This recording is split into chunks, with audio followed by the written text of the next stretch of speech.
కదా. దీంతో పుష్ప 2లో కూడా రేవతి అనే అమ్మాయి చనిపోయింది. దానికి దీనికి మనం లింక్ పెట్టుకోవచ్చా?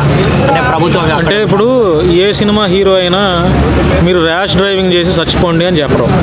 ఏ నిర్మాత అయినా సరే, ఏ ఎమ్మెల్యే అయినా, ఎవరైనా సరే ఒక ఈవెంట్కో లేకపోతే ఒక సినిమాకి వచ్చింది దేనికి హ్యాపీగా ఫ్యామిలీ అంతా కలిసి చూసి క్షేమంగా మీ అందరూ ఇంటికి వెళ్ళాలని ఎవరైనా కోరుకుంటారు. అన్ఎక్స్పెక్టెడ్గా కొన్ని జరుగుతాయి. జరిగినప్పుడు కూడా స్పందిస్తున్నారుగా. అది ఎవరు ఉద్దేశించి జరిగింది? ఇప్పుడు పుష్ప 2లో ఆ సినిమా చూసి ఆ పిల్లాడు ఆ రేవతి చనిపోయింది. స్పందించారుగా. కొంచెం లేట్గా అయినా అల్లు అర్జున్ స్పందించాడు. అల్లు అరవింద్ వెళ్ళి కలిశారు, చాలామంది వెళ్ళి కలిశారు. దానికి సంబంధించినటువంటి నష్టపరిహారం కూడా ఇస్తున్నారు. అల్లు అర్జున్ని అరెస్ట్ కూడా చేయాలన్నంత వరకు కూడా వెళ్ళింది కదా. స్పందించారు. సార్ చనిపోయింది, అది దురదృష్టం. చనిపోయిన ఆవిడని తీసుకురాలేరు కానీ ఆ కుటుంబాన్ని అయితే ఆర్థికంగా ఆదుకునే ప్రయత్నం చేస్తున్నారుగా. ఇప్పుడు మొన్న ఆంధ్రాలో గేమ్ చేంజర్ అది కూడా జరిగింది. ఇద్దరు చనిపోయారు. సో ఏంటంటే ఇప్పుడు రోల్స్లో ఏమంటున్నారంటే ఆంధ్రాలో వాళ్ళిద్దరు చనిపోయారు కదా, వాళ్ళ బాబాయ్ ప్రభుత్వం ఉంది కాబట్టి రామ్ చరణ్ పైకి ఏం వస్తలేదని అలా ట్రోలింగ్ నడుస్తుంది. ఏమంటారు? అంటే ఇప్పుడు వాళ్ళ బాబాయ్ ఉన్నా కూడా ఇప్పుడు పవన్ కళ్యాణ్ మీరు వెళ్ళి స్పీడ్కి వెళ్ళిపోయి చనిపోండి అని చెప్పడగా, రామ్ చరణ్ కూడా చెప్పడగా, అక్కడ ఉన్న పోలీసు వాళ్ళు కూడా అరే బాబు మీరు క్షేమంగానే ఇంటికి వెళ్ళాలి, అంతేగాని యాక్సిడెంట్లు అయ్యి స్టంట్లు వేసి చనిపోండి అని చెప్పడగా అన్ఎక్స్పెక్టెడ్గా జరుగుతాయండి. జరిగిన వాటిని పూడ్చే విధంగా ఉండాలి. అంటే ఇప్పుడు ఒక నష్టం జరిగింది, ఆ కుటుంబానికి ఇద్దరు పిల్లలు చనిపోయారు. వాళ్ళకి ఏం చేస్తే బాగుంటుంది? ఆ కుటుంబానికి ఎలా ఆదుకుంటే బాగుంటుంది? ఇప్పుడు చనిపోయిన కుర్రాడిని మనం ఎంత హంగామా చేసినా తీసుకురాలేం కదా. ఇప్పుడు జరగకుండా అయితే కొన్ని చేయొచ్చు, కానీ జరగకుండా కొన్ని అన్ఎక్స్పెక్టెడ్గా జరిగిన వాటిని మనం ఏం చేస్తాం? కానీ ఆ కుటుంబానికి జరిగిన నష్టాన్ని ఎలా పూడ్చాలి, వాళ్ళని ఎట్లాంటి భరోసా ఇవ్వాలి, ఫైనాన్షియల్గా ఎలా ఆదుకోవాలి అన్న విషయాల మీద ఆలోచన చేస్తే కొంచెం బాగుంటుంది. మరి రేవతిది కూడా అన్ఎక్స్పెక్టెడ్గా జరిగింది కదా, అనుకోకుండా.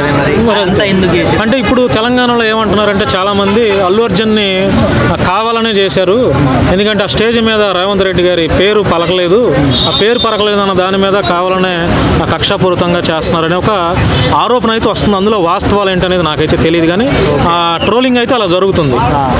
అదే అంటే అల్లు అర్జున్ని కొంతమంది అల్లు అర్జున్ తొక్కేయాలనే ప్రయత్నం కూడా చేస్తున్నారు. అదే సిచ్యువేషన్ తెలంగాణలో జరిగితే సేమ్ అల్లు అర్జున్ లాగానే అవుతుంది నా రామ్ చరణ్.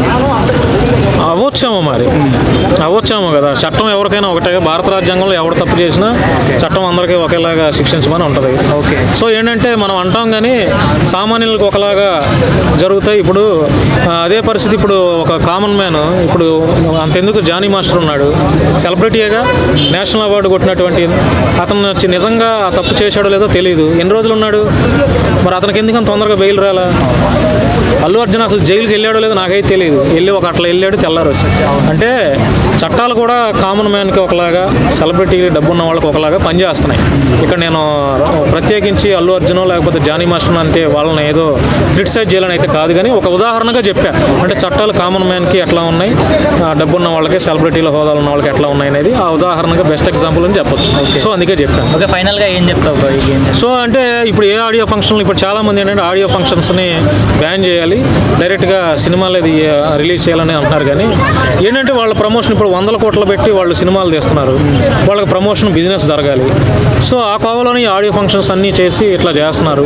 సో ప్రమాదాలు ఏంటంటే జరుగుతాయండి. జరిగే వాటిని మనం ఆపలేం.